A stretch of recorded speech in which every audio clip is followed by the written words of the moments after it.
मौला अली शेर खुदा मुतासर किस चीज से हुए? आप कहते हैं मैं इस्लाम की किस चीज से मुतासर हुआ? फरमाते हैं नबी पाक सल्लल्लाहु अलैहि वसल्लम ने ऐलान नबुव्वत किया, मैं बच्चा था। एक दिन मैंने हजरत खतीजतुल कुबरा को और नबी पाक को नमाज पढ़ते देखा। नमाज का फर्ज हुई तो ये वो हुजूर कौन सी नमाज पढ़ रहे थे?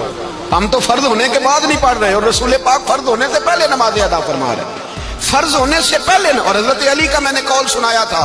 मौला अली शेर खुदा कहते हैं मैंने दुआ की है, खुदा बंदा मुझे जन्नत में भी नमाज की तौफीक देना, जहां नमाज ना हो मेरा तो वहां दिल ही नहीं लगता। हजरत शेर खुदा करमल्लाहु ताला वजहुल करीम इरशाद फरमाते हैं, हजरत खतीजतुल कुबरा हुजूर के साथ नमाज पढ़ रही थी, अल्लाहु अकबर कहा, फिर गर्दन झुकाई, देर तक खड़े रहे, फिर रुकू किया, फिर सर सजदे में रखा तो देर हो गई। कहते मैं बच्चा था, गौर से देखता रहा, गौर से देखता रहा। जब हुजूर फारूक हुए तो मैंने कहा, ए मोहम्मद इब्ने अब्दुल्ला, असल भाई ये आप क्या कर रहे थे? तो हुजूर ने फरमाया मैं उस रब की नमाज पढ़ रहा था जिसका मैं रसूल बन के आया हूं। उस रब की नमाज पढ़ रहा था जिसका मैं रसूल बन के आया हूं। तो हज़रत अली कहने लगे मुझे बड़ी पसंद आई है, मैंने भी पढ़नी है। मुझे क्या पसंद आई है? चलो सारे बोलो भला, क्या पसंद आई है? क्या पसंद आई है जी?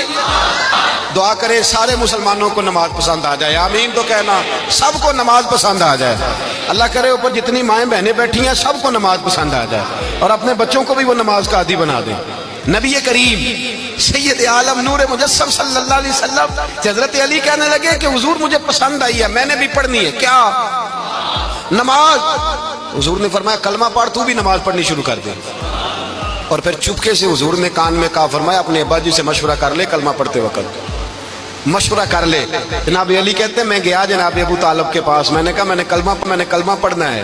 तो कहते हैं जनाब अबू तालिब कहने लगे बेटा तेरे हक में सबसे बेहतर वही है जो मोहम्मद अरबी फरमाएंगे, वो तेरे हक में सबसे बेहतर है, इसलिए कि वो मुझसे ज्यादा तुझसे मोहब्बत करते हैं, जो कहे करता जा। हजरत अली कहते हैं 10 साल की उम्र में कलमा पढ़ा। अल्लाह पाक ने फरमाया वानज़िर अशीरतकल अक़रबीन, महबूब अपने करीबी रिश्तेदारों को डराएं, करीबियों को डराएं, करीबी रिश्तेदारों को दीन की दावत दें। करीबी जरा मुश्किल से मानते हैं, नेड़े रहने वालों को कदर जरा थोड़ी होती है, ये जरा मुश्किल से मानते हैं। हजरत अली कहते हैं मेरी नबी पाक ने ड्यूटी लगाई, फरमाया अली जा सारी बरादरी को बुला के ला। आप फरमाते हैं 10-11 साल का मुबल्लिग गलियों में फिरने लगा, 10-11 साल का मुबल्लिग। ये देखे कहां दोस्ती का आगाज होता है। कहते हैं मैं पहले दिन निकला अपने रसूल के कहने पर, मैं 10-11 साल की उम्र में दीन के लिए निकला और फिर वो 10 साल में निकले तो बदर से लेकर ओहद तक, हुनैन से लेकर खैबर तक